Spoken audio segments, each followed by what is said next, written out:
Bonsoir à toutes et à tous, ravi de vous retrouver pour votre journal sur Kwezi. Nous sommes le mercredi 18 août et à la une de cette édition, le CHM dispose désormais d'un avion sanitaire et d'un hélicoptère à temps plein. Après avoir joué un rôle déterminant au plus fort de la crise Covid en permettant l'évacuation vers la Réunion de plusieurs dizaines de patients, il a été décidé de pérenniser la présence de ces appareils à Mayotte.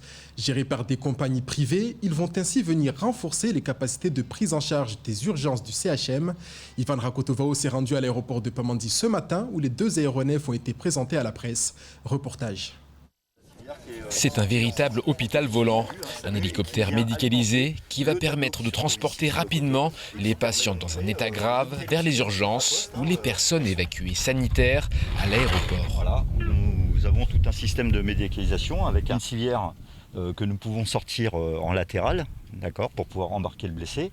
L'ensemble est équipé avec 2 bouteilles d'oxygène derrière que je vous montrais. On a un panneau de commande sur lequel les équipes d'intervention peuvent se brancher directement, donc avoir de l'oxygène, au même titre que dans un véhicule SMUR, donc il est vraiment complètement médicalisé. Plus massif et spacieux, l'avion sanitaire qui permettra de continuer les Evassan vers la Réunion avec une cabine elle aussi médicalisée, pouvant accueillir 2 patients allongés et 20 personnes assises. Alors c'est un Embraer 135, c'est un avion de construction brésilienne. C'est un avion qui vole à peu près à 12 000 mètres d'altitude et qui peut voler à 800 km/h. Cet avion est adapté à tout ce qui est transport sanitaire. Mais je pense qu'il a largement démontré qu'il était capable de le faire. Et pour cause, l'avion et l'hélicoptère sanitaire se sont illustrés au plus fort de la crise Covid en permettant l'évacuation de dizaines de patients mahorais vers les hôpitaux de la Réunion. Des faits d'armes qui ont incité l'Agence régionale de santé et le CHM à installer durablement les 2 appareils à Mayotte. Notre avion sanitaire, notre hélicoptère sanitaire, nous allons les garder. En un peu plus d'une année, nous avons démontré que l'hélicoptère et l'avion étaient indispensables, améliorant considérablement le service rendu aux personnes blessées ou malades et le confort de travail des équipes qui leur viennent en aide. C'est l'épidémie de Covid et la décision bruyamment contestée de suspendre tous les vols commerciaux du jour au lendemain qui nous a permis d'avancer. Car l'affrètement au coup par coup d'avions commerciaux s'est avéré ruineux, inadapté et aléatoire. Après un appel d'offres, les compagnies Elilagon et Amelia ont été retenues pour assurer les vols sanitaires pendant 5 ans. Pour l'hélicoptère, le coût de fonctionnement annuel est estimé à 2 millions d'euros, tandis que celui de l'avion est fixé à 6 millions. Étudier et se former en ayant des enfants en charge n'est pas une mince affaire. Afin de favoriser l'accès au marché du travail pour les mères de familles monoparentales, le ministère des Outre-mer lance une offre de formation à mobilité pour 3 régions d'Outre-mer dont fait partie l'île au Lagon.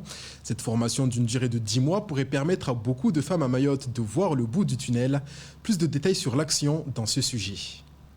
Sur l'île au Lagon, un tiers des mères de famille élèvent seuls leurs enfants. C'est dans ce contexte que la préfecture pilotera le projet de formation qui devra favoriser l'accès à l'emploi pour ces dernières. Mais attention, les bénéficiaires seront choisis selon des critères bien définis. Déjà être mère seule, savoir mère seule dans le sens vraiment aucune vie commune. Hein, parce que c'est qu'on peut entendre par vie, enfin femme seule, une femme non mariée légalement. Donc là c'est vraiment absence de concubinage, 1 ou 2 enfants maximum. Et puis le critère d'âge pour les enfants c'est 3 à 6 ans. C'est vraiment là les critères et puis aussi une bonne motivation.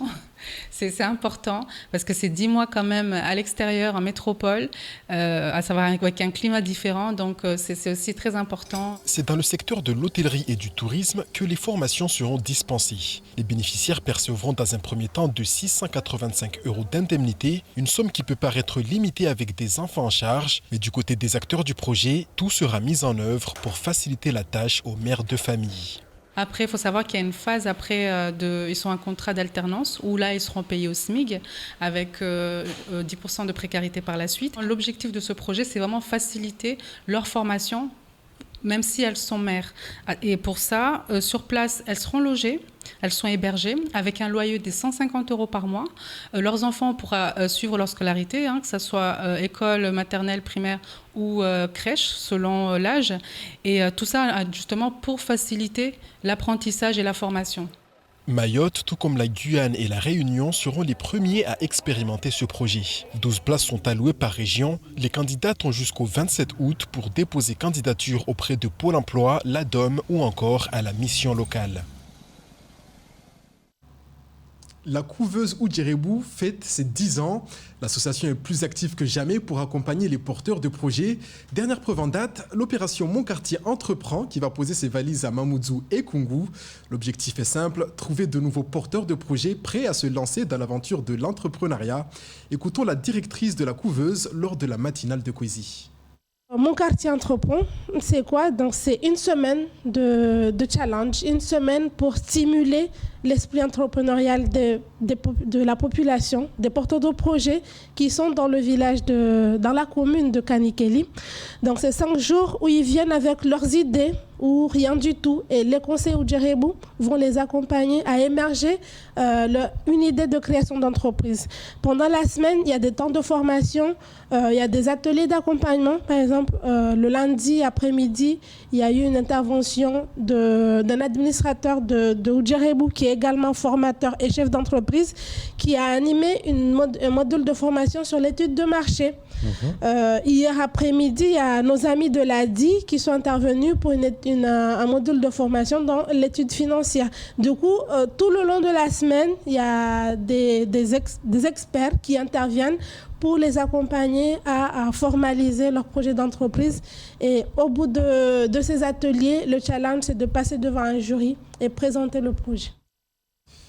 Et place au reste de l'actualité en bref, avec notamment Grégory Dalne, le ressortissant belge arrêté au mois d'août à Sada, qui a été remis aux autorités belges, ou encore Aerostral qui voit sa flotte s'agrandir. Au montage, Leslie Vimenet.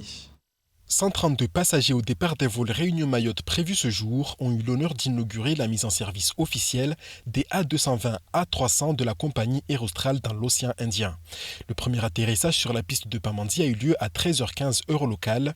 Compte tenu des restrictions en eau courante actuellement en vigueur sur le département, l'appareil n'a pas reçu de water salute comme le veut la tradition. Néanmoins, les pompiers de Mayotte ont tenu à lui rendre un hommage spécifique. La 220 a ainsi été escortée par les camions jusqu'à son parking. La compagnie ajoute, je cite, « C'est sur la base d'un programme quotidien que seront opérés ces tout nouveaux appareils, ces 3 mousquetaires du ciel sur la liaison Réunion-Mayotte. » Aerostral voit donc sa flotte grandir, une bonne nouvelle dans un contexte où l'ouverture de toutes les destinations n'est pas encore possible.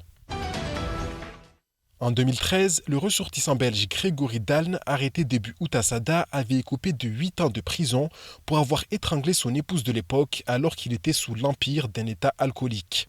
Sous les verrous en 2020, il avait bénéficié d'une permission pour retrouver sa nouvelle compagne et n'avait plus jamais rejoint sa cellule d'une prison en Belgique. À la place, il a décidé de refaire sa vie à Mayotte alors que 3 ans et demi de détention restaient à purger, auxquels se sont ajoutés 83 jours d'une précédente condamnation en 2020 pour viol, violation de domicile, menaces et violence sur conjoint, mais aussi 105 jours correspondant à une affaire d'escroquerie datant de 2012. Il restait à déterminer s'il allait être extradé vers la Belgique afin qu'il purge ses peines. Lundi, les magistrats réunionnais ont tranché et estimé que le fugitif devait être remis aux autorités judiciaires belges. Il a été placé sous mandat de dépôt en attendant son départ qui doit intervenir dans un délai de 10 jours. Le conseil départemental vient d'éditer son rapport d'activité au titre de l'année 2020 en version numérique avec une diffusion papier dans les jours à venir. Ce document de 64 pages se penche en chiffres sur l'activité des services et des directions. L'aménagement du territoire représentait par exemple en 2020 plus de 26% des 355 millions de dépenses totales. Les dépenses liées aux compétences régionales exercées s'élevaient à plus de 175 millions en 2020, soit près de 50% des dépenses totales de la collectivité. Ce rapport revient également sur les mesures exceptionnelles qui ont été mobilisées pour maintenir l'activité des entreprises dans le cadre de la crise. Fonds de soutien départemental, fonds de solidarité, prêts d'honneur, le conseil départemental a participé à l'effort permettant de limiter la casse. À noter que le document renferme aussi une lettre introductive d'accompagnement signée du nouveau président Benissa Ousseni. Mayotte est loin de subir des pics de pollution comme l'on connaît dans les grandes villes métropolitaines. Néanmoins, la qualité de l'air tend à se dégrader sur le chef-lieu, en raison notamment du trafic très dense. De plus en plus de véhicules circulent sur l'île et les communes ont décidé de se pencher sur la qualité de l'air. Grâce à la convention signée hier avec la CADEMA, l'association Rawa va jouer un rôle de lanceur d'alerte. Écoutons Nils Parago et Bruno Brouard lors de la matinale de Kwezi. Sur Mayotte, on a la chance quand même d'avoir un territoire qui est quand même relativement petit, pas trop élevé, et du coup la dispersion avec les vents, elle se fait quand même relativement bien. Mais le problème, c'est qu'effectivement, alors avec les alizés, ça souffle, on a une bonne dispersion des polluants, mais quand les polluants, quand il n'y a plus de vent, etc., ces polluants ont tendance à rester sur place et du coup à s'accumuler, et c'est là qu'on peut avoir des hauts taux de concentration qui peuvent être problématiques pour les habitants, particulièrement de la CADEMA.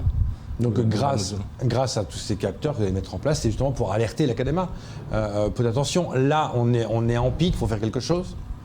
Oui, on a un pouvoir, en fait, on n'a pas un pouvoir de police, on peut mettre en place des actions, mais on doit en fait informer la préfecture, par exemple la préfecture et les décideurs, que ce soit la CADEMA, le conseil départemental, pour prendre en place des actions. Du coup, les actions qu'on a pu citer juste avant. Mais, voilà. Il y a des textes et des arrêtés qui vont être écrits prochainement par des arrêtés préfectoraux sur la gestion justement des dépassements des seuils d'alerte. Et voilà qui met fin à votre journal. Rendez-vous demain, même heure sur KTV pour tout connaître de l'actualité locale. Je vous souhaite de passer une excellente soirée. Ou Kwahayiri.